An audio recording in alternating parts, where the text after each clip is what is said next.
So it's going to be about racism, it's going to be about the challenging of white supremacy, but I also want to talk a little bit about psychiatry, because European psychiatry has been heavily involved in eugenics, and that is something that I want to put to you as well, to see how much of that legacy that Europeans brought here is actually still here. And I'd like to invite you to just enlighten me when we have a discussion of what you think. So the starting point is anyone actually able to pronounce Vergangenheitsbewältigung other than Stefan, who was also brought up in Germany and who can obviously say it? But Tom had a good go at practicing it last night, but I won't put you to the test now, Tom, don't worry. But how is British psychiatry dealing with its past and its heavy involvement in the eugenics and the white supremacy movement? And how do we deal with the question of empire today? How do we, as the perpetrators, deal with it? And how do you, as one of the major countries that was the victim of that aggression, deal with it? And I think they are really interesting questions which are pertinent for our culture, and I will talk a little bit about why I think that this legacy, unfortunately, is still with us today.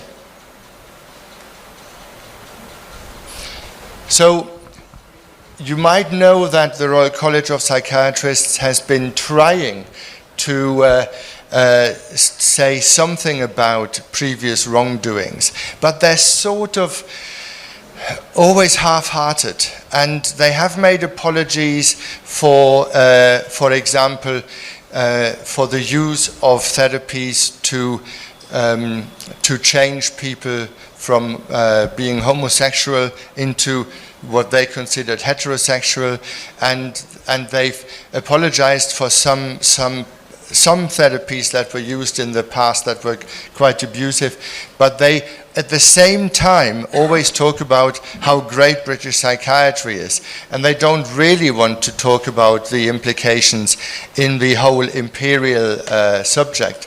Whereas German psychiatry has very openly, you might say belatedly, but very openly in the last 20 years, discussed how they were involved in the Nazi adventures of eugenics, where, for example, people with mental illness and people with learning disabilities were identified by psychiatrists, and they were then killed in one of the first programs that the Nazis had for eugenics. Now, in Britain and in other European countries, they didn't go quite as far as killing them, but there were a lot of programs of enforced sterilization. And you might be surprised to know that in Britain, enforced sterilizations were commonplace until 1956. And in Canada, it was done until 1974. So Canada was the last Western country to stop enforced sterilizations. And so these are really important issues where psychiatry was directly involved in what we would now consider serious violations of human rights. So when we look at eugenics, you might have heard of Francis Galton, but you may have heard of Henry Maudsley. Anyone heard of Maudsley? There's a famous Maudsley Institute in London. And I'll tell you a few things that might be slightly disappointing to you. But Maudsley, of course, had this institution named after him because he bequeathed a lot of money to the institution, so it was named after him. It wasn't named after him because he was such a great bloke, but because he gave it all the money. So that's the reason. And the term eugenics was invented in Britain by Sir Francis Galton. The fact that he's still a Sir speaks for itself, I think. And he basically suggested that there was a hierarchy within races and a hierarchy within societies where you have worthy people and less worthy people, and you have civilized cultures and uncivilized cultures. And Maudsley was one of the big UK proponents of that concept, and they expanded it to mental illness and basically said people with mental illness can never get better, so the best we can do is lock them up and make sure they don't have children. So that's pretty much his idea of hereditary degeneration. So he thought if we let them have children, our gene pool will just get worse and worse and worse, and therefore we have to stop them. He also said, and this is an interesting quote, the brain of a Negro does not reach the level of the white man's brain. This is a direct quote from Maudsley. I know it's highly offensive, but I'm just telling you what he said. He continued and pointed out that even European females had heavier brains than black Africans or Aboriginals. So he was very clear that females were obviously not as brainy as men, but better than at least blacks or Aboriginals. And that was a mindset that was then picked up by the popular press, and it was used to develop the idea of white supremacy. And that is what brings us to the famous Kipling poem, The White Man's Burden, where people sort of thought that it was the burden of the white civilization to civilize the rest of the world. And that was their excuse to make colonialism more popular at home, because the colonial effort wasn't particularly popular with poorer people in Britain. They didn't benefit from it, so they didn't want to finance it. And a lot of people thought it was morally wrong anyway. And there were lots of people who didn't agree with Maudsley. There were some famous German professors who even at the same time said, this is utter nonsense. So it's not that everyone believed this, but enough people did, and the rich people certainly believed it, so they had an excuse for their imperial adventures. And that was the main justification that they used, that they had to civilize the rest of the world. And before you think psychology and other medical specialities did a lot better, they didn't. They were equally involved, but we're psychiatrists, so I'll be talking about psychiatry. So what are the consequences of this? Well, societies that are structured around property, hierarchy and work are seen as superior to those structured around personal freedom, foraging and hunting.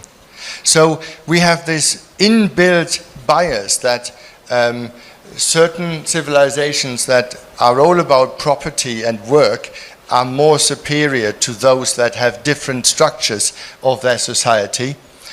Therapeutic nihilism was something that very much prevailed in Britain, where people thought there's nothing we can do for those psychiatric patients anyway. And it was only relatively recently that that was changed. And we have social fascism, as I call it, which is the idea that lower classes are inferior to higher classes, and therefore we have deserving patients and undeserving patients. And that's something I see a lot with our nurses, that they class the patients into the deserving and the undeserving, and they still do that now. So eugenics was the cornerstone of the idea of racial superiority. It was used to justify imperial expansion, particularly in Africa in the 19th century. And there are obvious links between imperialism, white supremacy, concepts of eugenics, hereditary degeneration, and modern structural racism. So the modern structural racism is the legacy in Europe, because a lot of people are still inherently brought up thinking that white people and white civilization is superior. And that's a really difficult issue to overcome. But I really like this quote by Sathnam Sangha. I don't know whether you know him, but he's a British Indian journalist and author. And he was very much criticized for his for his book Empireland. And I read Empireland, and I must say it's not even that controversial. He just explains what it was like for him to grow up in Britain as a non-white British citizen, and how he felt when he was taught about empire and how great it was. For me, it wasn't even particularly controversial, but it was enough to get him a lot of hate mail and a lot of hate posts on social media and so on. But this is what he says: the manner in which our imperial history, and he means Britain, inspires a sense of exceptionalism. And that's certainly something I feel in Britain, that people think that Britain is in some way historically special, results in dysfunctional politics and disastrous decision-making. Brexit being the last example of disastrous decision-making rooted in exceptionalism. Our collective amnesia about the fact that we are, as a nation, willfully white supremacist and occasionally genocidal, I would have said frequently genocidal, and our failure to understand how this informs modern-day racism are catastrophic. So he's arguing for us to understand ourselves better in order to understand how we need to change society. And that brought me to this guy, who's a French politician of the 19th century, or might have been even earlier than that, actually. And he said something that I really like. When plunder becomes a way of life for a group of men usually, in a society, over the course of time, they create for themselves a legal system that authorizes the plunder and a moral code that glorifies it. And that's what you get. You get a narrative where suddenly the plundering British soldier is not a plundering British soldier, but he's an adventurer. He's an explorer. He does all these great things to give us more knowledge. And in reality, he was just plundering, raping and pillaging like old medieval warlords.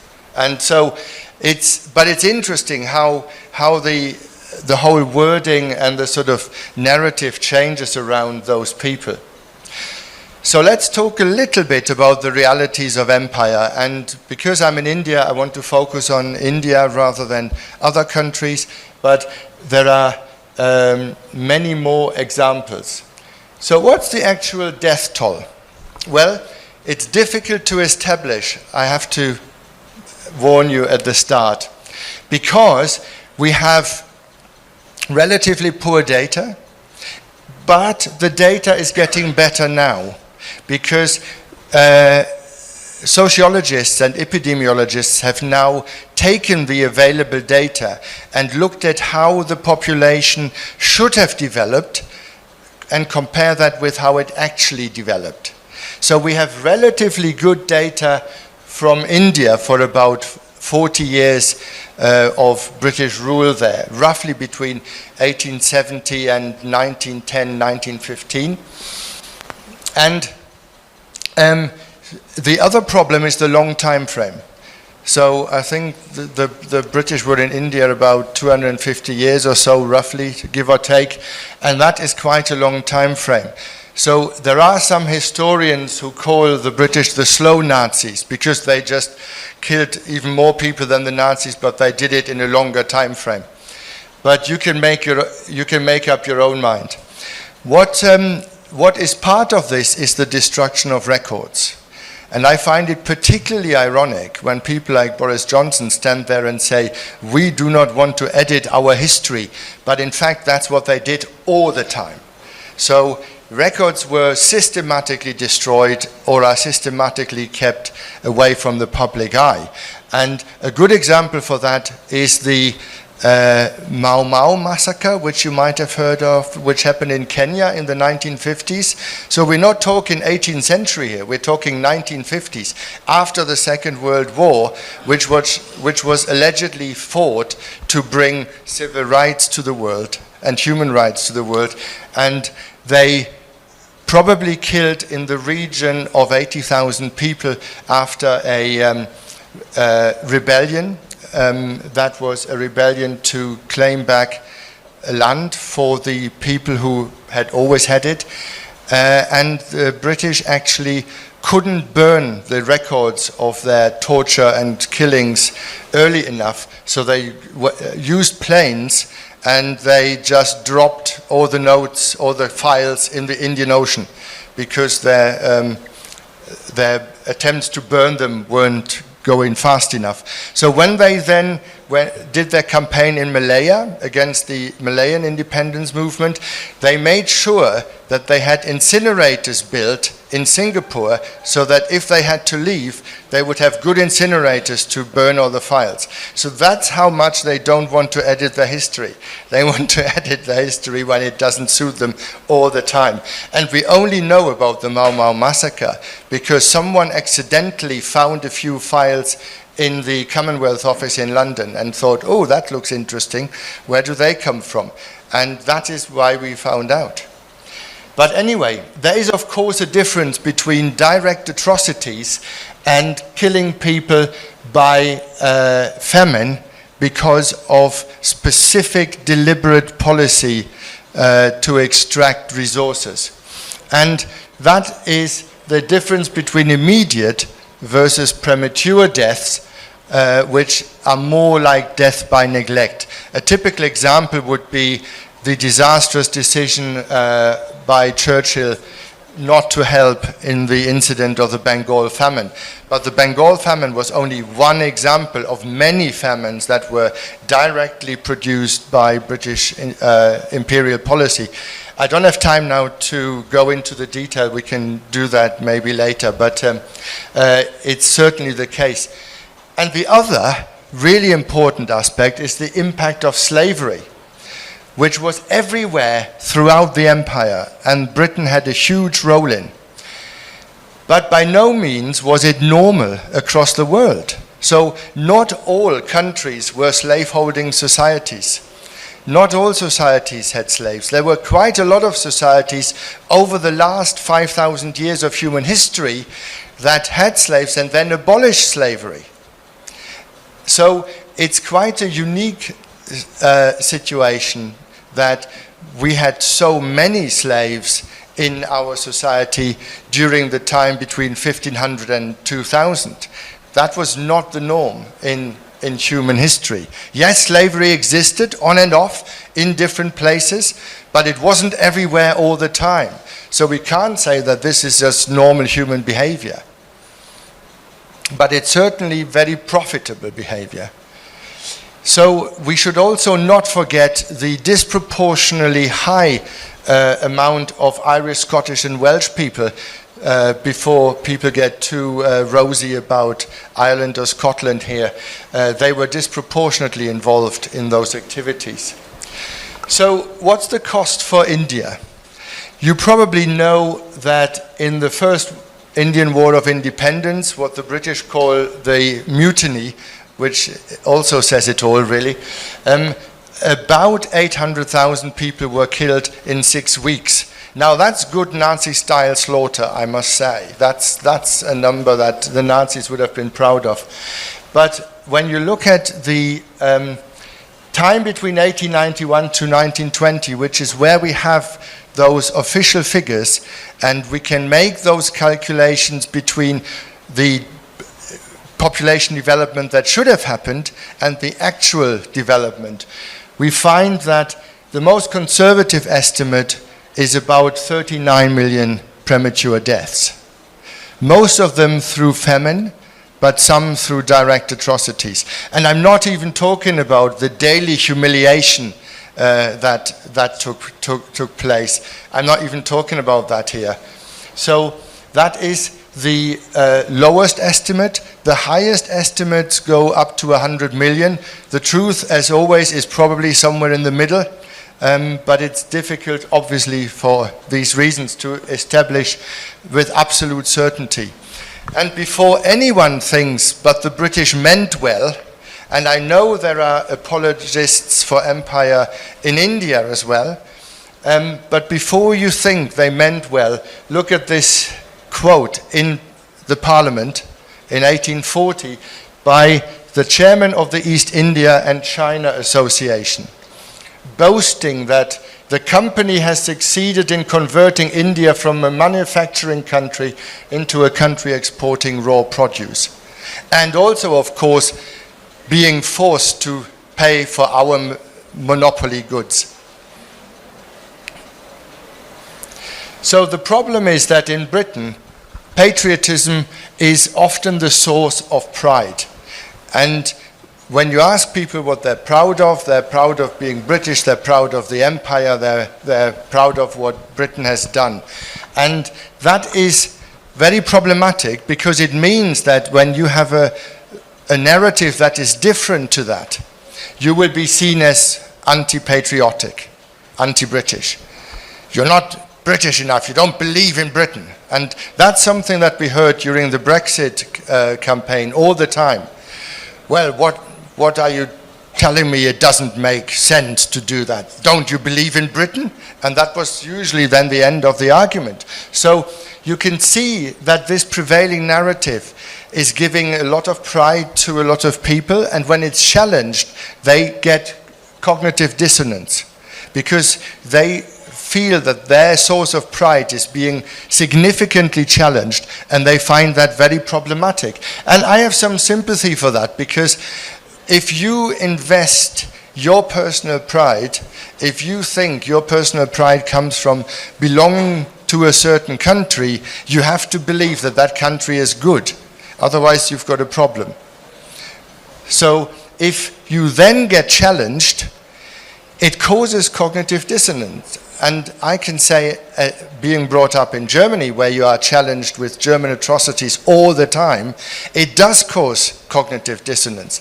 But that then leaves you with a few possibilities. You can either become really angry and just say, it's not true, I won't believe it, it's just not true.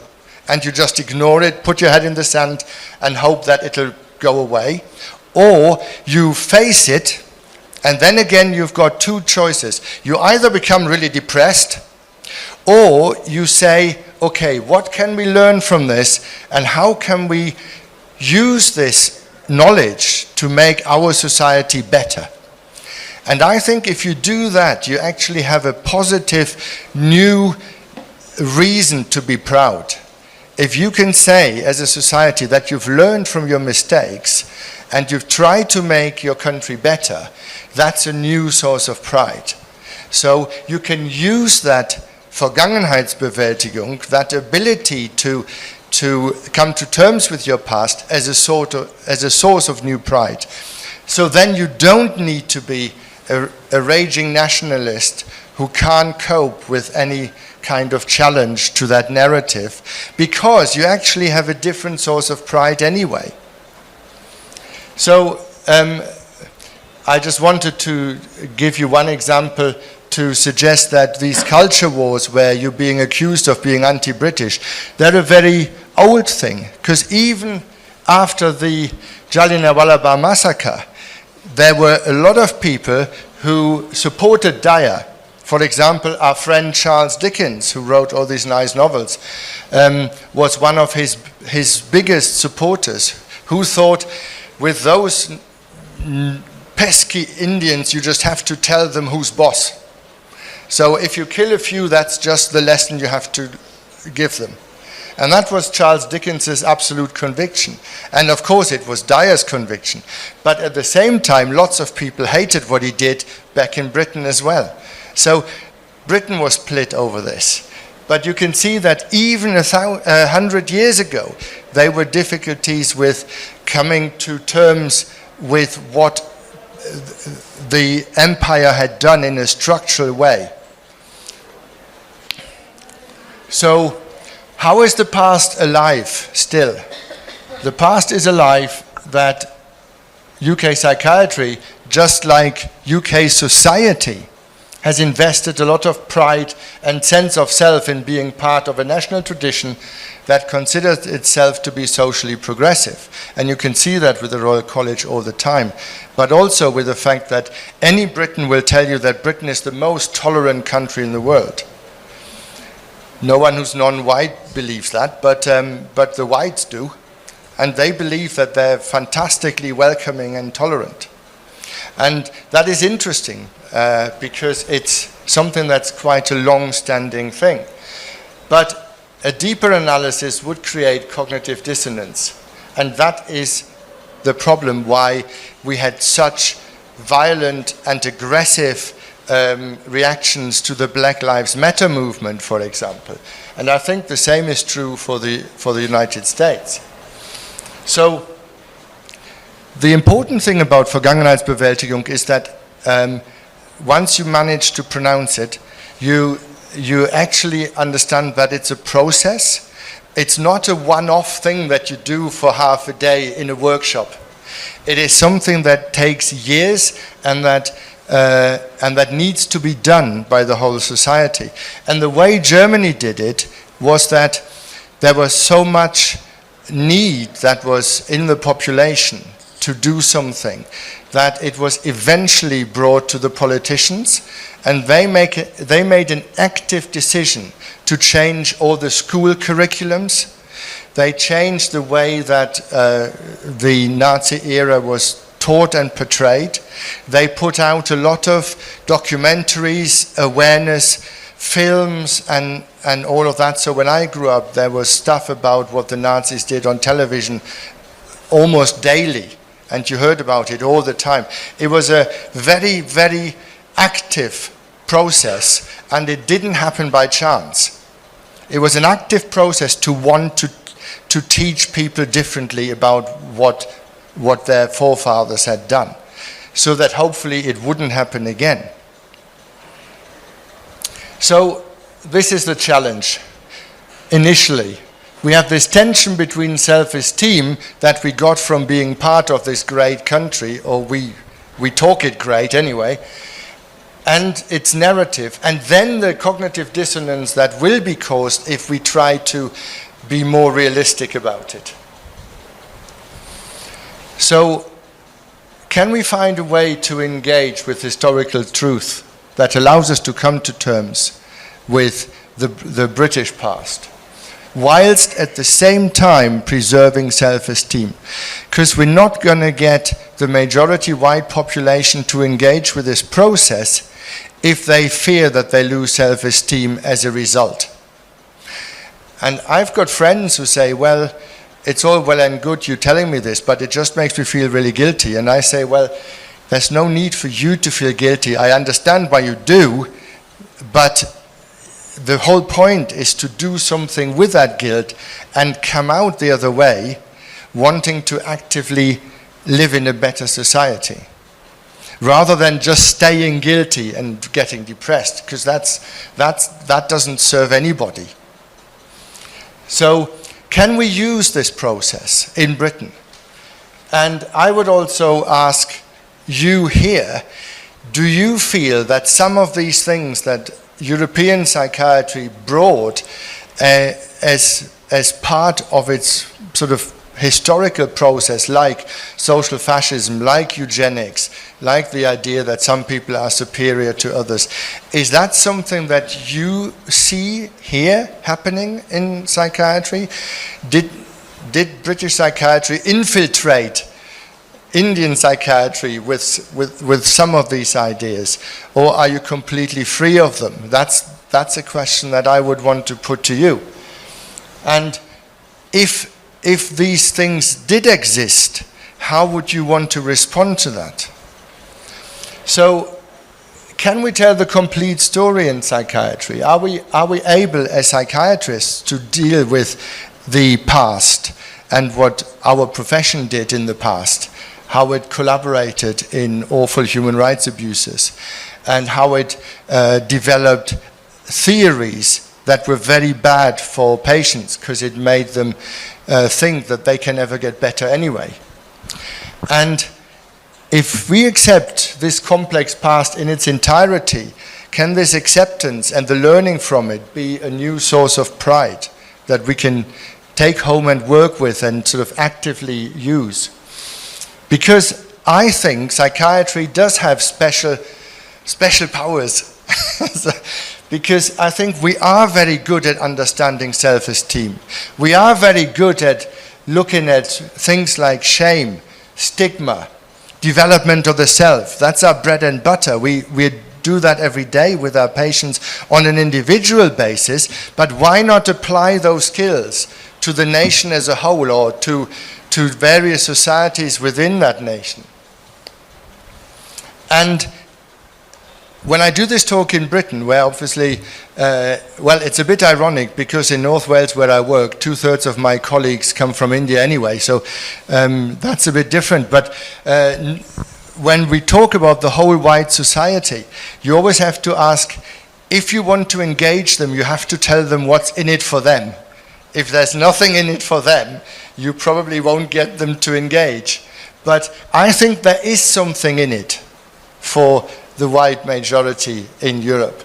And that is that if you really understand and deal with your past failings, I think you're more armed for future challenges. You can learn from that. You can change your society. You can understand structural racism that exists. And you can try to do something about it much better than if you just say, oh, we're just great and we don't have to think about it. That never leads to positive change. And so, just like coming to terms with personal histories, if we look at our profession's failures, our country's failures, and not just the successes, because that's the easy bit, can that be a route to a more mature society? And there are quite a few philosophers who have always pointed out that you can learn much more from your failures than you learn from your successes. Typical example is Donald Trump, who only looks at his successes, and look where that got him. So we clearly have the possibility here to actually try and do something positive. That means that we look at our failures and not just our successes, and we analyze them properly. And it isn't to forget the successes. That's not what it's about. It's just to complete the story, where now we probably talk about 90% successes and 10% failures. To complete the story would mean to have a more realistic balance and to see what we can learn from those failures. And so hopefully we'll have even more successes in the future. And this is from the National Museums in Northern Ireland. And I thought this was quite an interesting statement of policy that they made, which I thought was maybe a first step, if that was really done, to how this could look like. What could it look like in practice to be more open about our failures? And I thought this was a nice thing to do, because when you complete the story by hearing marginalized voices as well, when you exchange ideas to try and learn from each other, which is what we are doing today, you can highlight and redress the injustices of the past, so you don't just ignore them. You will face up to uncomfortable truth, but you don't get crushed under them. You acknowledge them, you work through them, and you come out the other end. And hopefully that will then encourage mutual respect and understanding. And of course in Northern Ireland, that is particularly between the Catholic and Protestant populations who have been at each other's throat for quite some time now. And we must acknowledge we have much further to go, but we have to start somewhere. And I thought that was quite a good summary actually of what could be done in practice, because these seem like quite reasonable steps to actually start this process of Vergangenheitsbewältigung. But I'm not naive. I know it would actually need a proper active stance from the British government, which under this government is absolutely not on the cards. So that's interesting. Because I know that Sunak is seen by many Indians as an Indian, but from a British point of view, he is a British Conservative, and he behaves like a British Conservative and nothing else. So whilst it might be an interesting side note that he's of Indian origin, that doesn't really change anything about the realities in Britain, which I can say as a voter. But that's just as a little side. So the take-home message, to quote Stefan, is that that I wanted to give you a background of what's going on in Europe, because it doesn't just happen in Britain, it happens in the Netherlands, for example, as well. The Netherlands are even prouder of their empire than the British, the only nation that's even prouder, according to surveys, but they have started a conversation about their atrocities as well. And it's interesting that Germany, for example, has paid 1 billion euros in reparations to Namibia for the colonial atrocities there. So it will come with a possible reparation issue, which the British are very worried about, because there are some economists who roughly tried to find out what the reparations would be that Britain would have to pay, and the rough estimate is $100 trillion to India alone. That's how much has been plundered. So it's not realistic. Don't think you're getting that money anytime soon. But you can see the scale of the plunder and the atrocities just by being aware of these figures. So I wanted to ask you whether you think that British eugenics and the British psychiatry influence has left a mark like that on India as well, or have you been able to dodge the bullet somehow? That would be my first question to you. Thank you very much. Thank you, sir, for such a nice presentation. It requires a lot of introspection from your side also to present it in this audience. It took many years. Yeah. I was curious to know, like, when did this start, like a spark of introspection or for you? That is one question. And my point of view, I would like to say it's not just British psychiatry in particular, but whole of the education system in India itself has been influenced by British, the way we think, the way we behave, the way we dress up, the way we act, everything. When we talk about psychiatry in particular, the way of understanding, it's my personal point of view, the way of understanding the mind, the way of developing the self-esteem, or we had a very different culture in which the coping strategies were different, the way we developed the way of behaving in the family or in the group, everything was different. But over the period of time after invasion, maybe it would happen in every other nation or country where they were victimized. Basically, they were humiliated of their culture. They were, looked down for being their own self, and that has definitely affected the Indian psychiatry as well. Overall, the education system itself has been affected. So I was very much pleased, and I very much appreciate the presentation for having been presented to us in a very nice way. Thank you very much. And I'm curious to know about your development, like what was the spark or particular incident? Maybe you would have had several incidents, but at one point of time you would have definitely thought, okay, this is what I too have to think. So I just want to know about that. Thank you. Okay, thank you. I was brought up in a very small town, and in the 1970s when I grew up, it was like a completely white place. Everybody spoke the same language. There was no heterogeneity. It's changed a little bit now, but it was certainly the case then. So I never really thought about anything like racism, because as far as I'm concerned, everyone was the same anyway, and it didn't really exist. So I was not I had no reason to think about it properly when I was brought up. But I did have some friends who had Turkish parents, and even though they spoke exactly the same language and they behaved exactly the same way, they obviously had a Turkish sounding name, and they told me that they were discriminated against.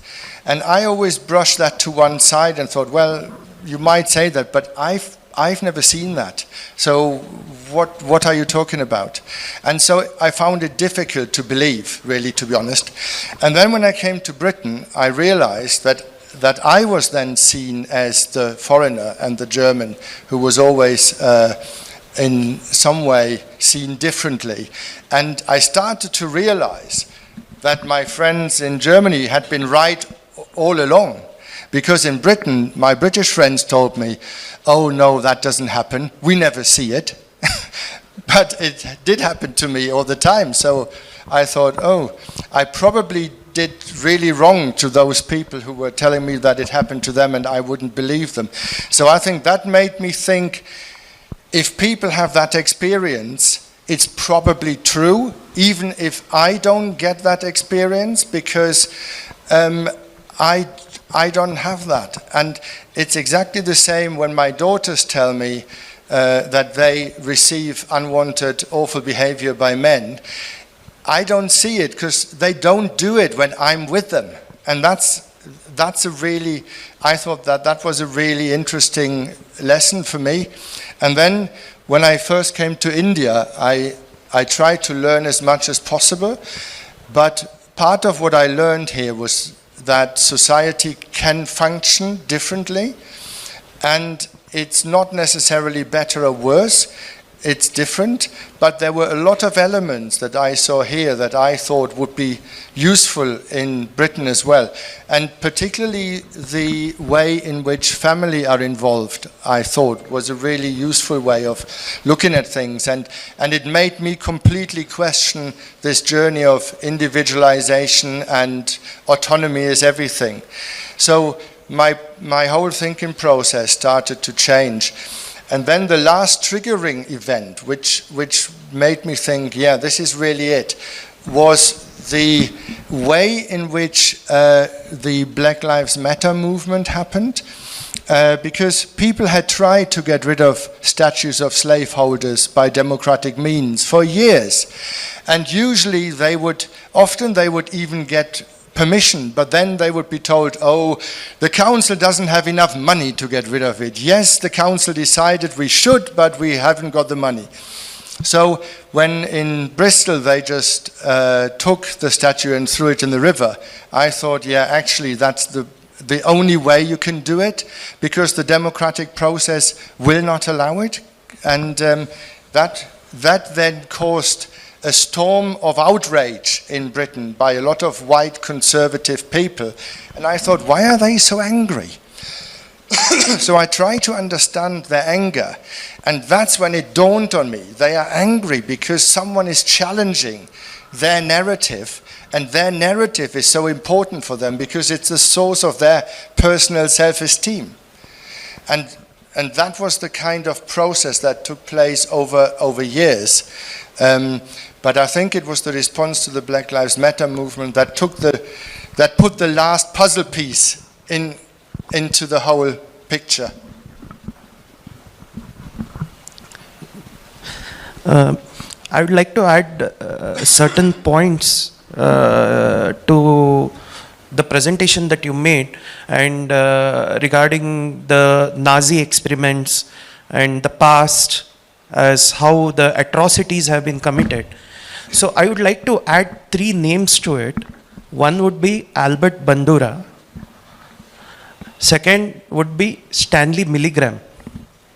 Milgram did an experiment wherein he tried to find out why people were able to do such kind of harm. And he came to the conclusion that people were following orders out of fear, that is blind obedience, or they just wanted to be part of the society. They just wanted to be part of it. That's why they followed those orders and they went on with the Nuremberg trials.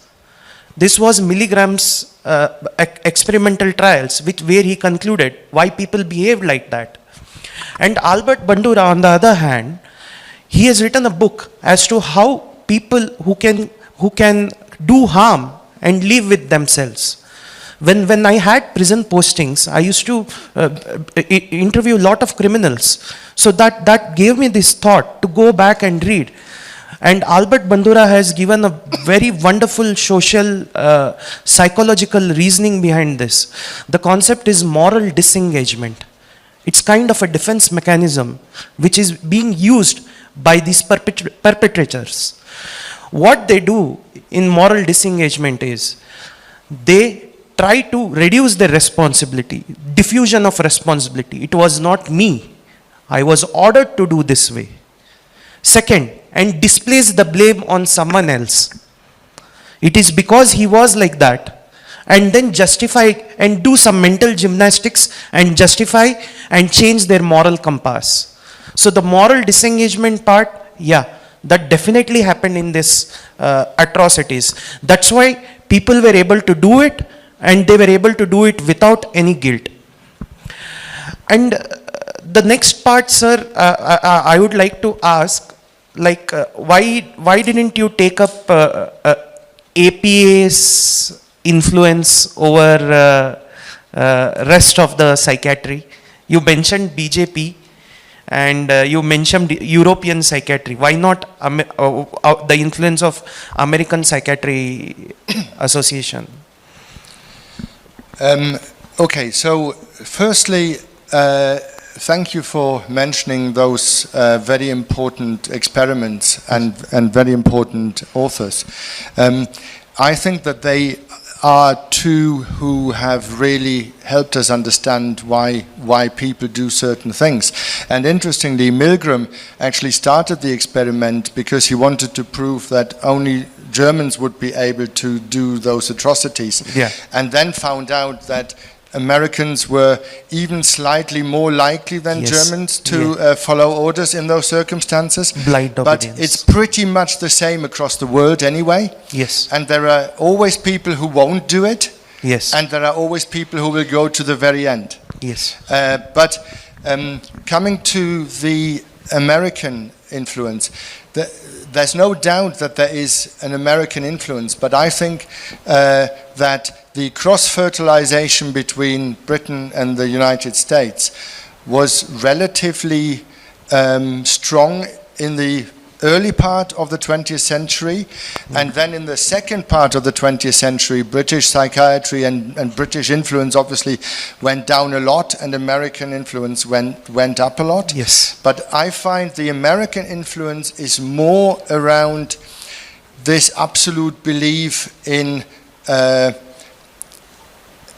pharma answers. Yes. And they have almost done the opposite of what Maudsley did when he said, oh, they can't be helped anyway. They have almost said, everybody can be helped if only we have the right pill.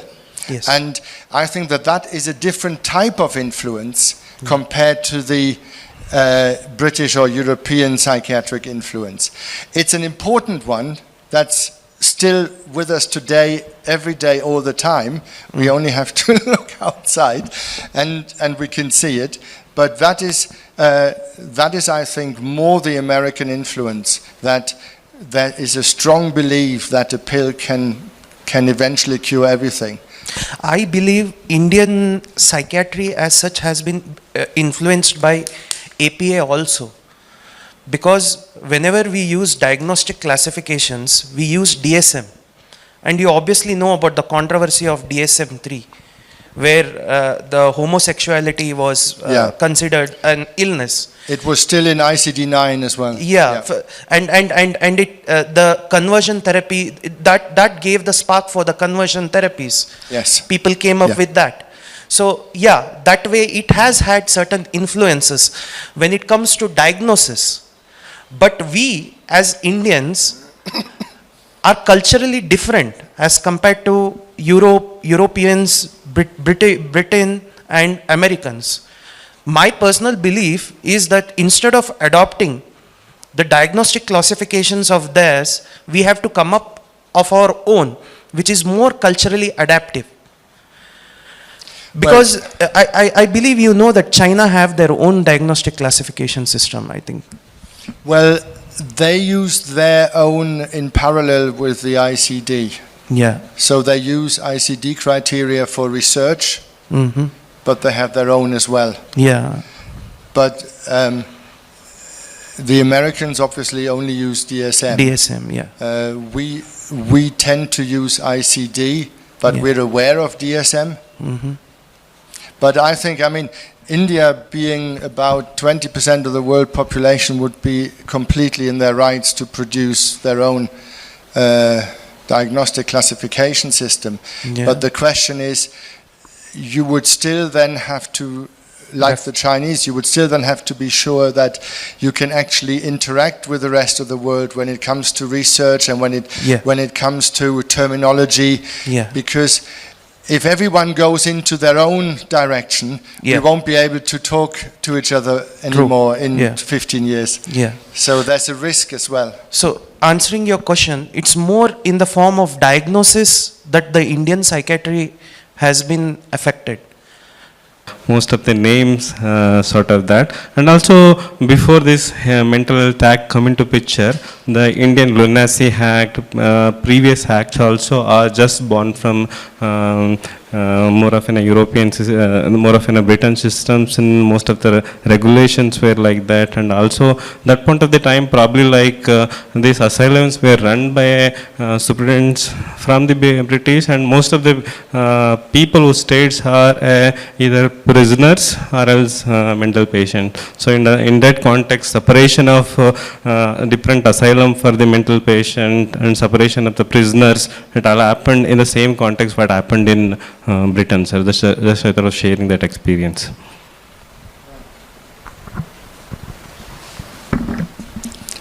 So this relates to the application of how healthcare is being delivered. Yeah. I would want to know, what did Britain take from India? We have been discussing what we got from the Britain's attitude. I would just want to ask, what did you take back after being here for 150 to 100 years? Do you mean Britain as a society? Yeah, I mean medicine, psychiatric aspect wise. Is there anything which is an Indian aspect in your practice right now? If I want to talk about myself, Majority of the psychiatrists are Indians. Yeah. Talking about my own practice, I would say that I try now much more to get family involved within the framework of our legislation and how much that is possible. I think if you ask how Britain was influenced by its colonies and by India in particular, there's a good answer that people give when they're being asked, "Oh, why are you here?" And then they usually say, "We are here because you were there." And I think that that's a really important aspect, that British society has obviously changed with immigration, because I first came to Britain in the mid-80s, and that was my first visit.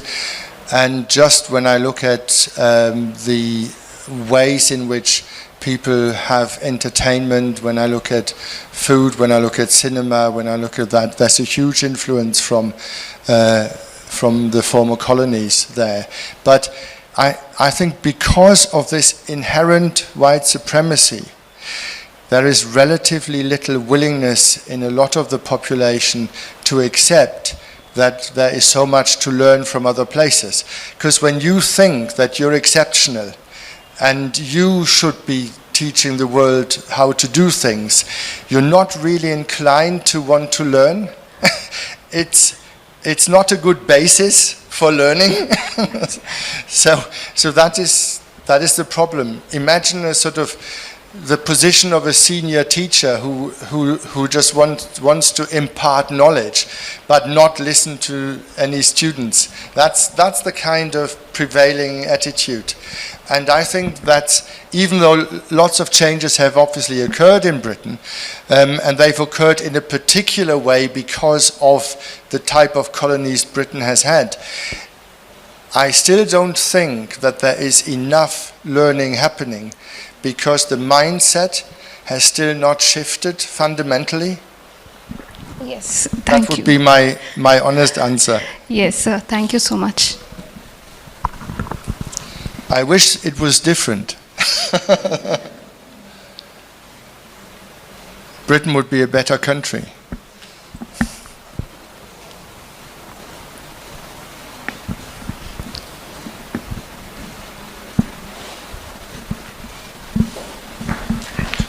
So as a German native too, this matter is from big interest for me.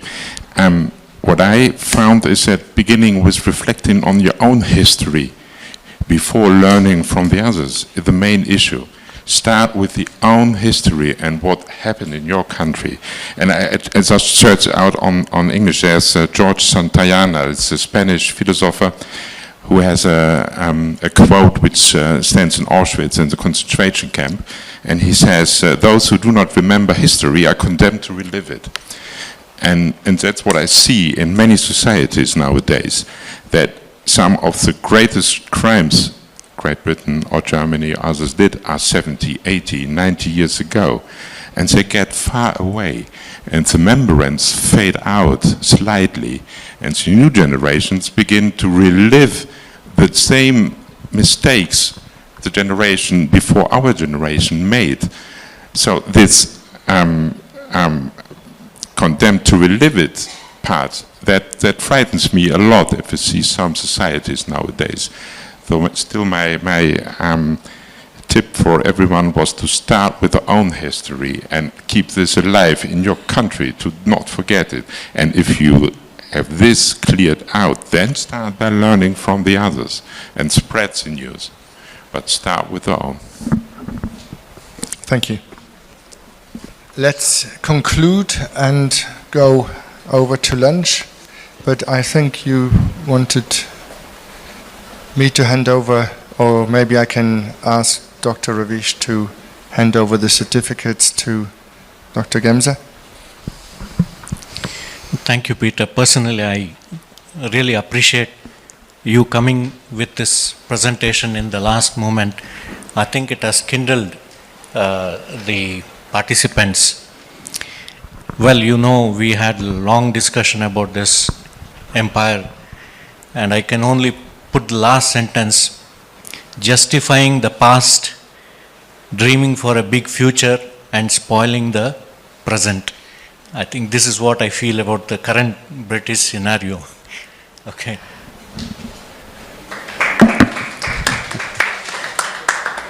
Thank you.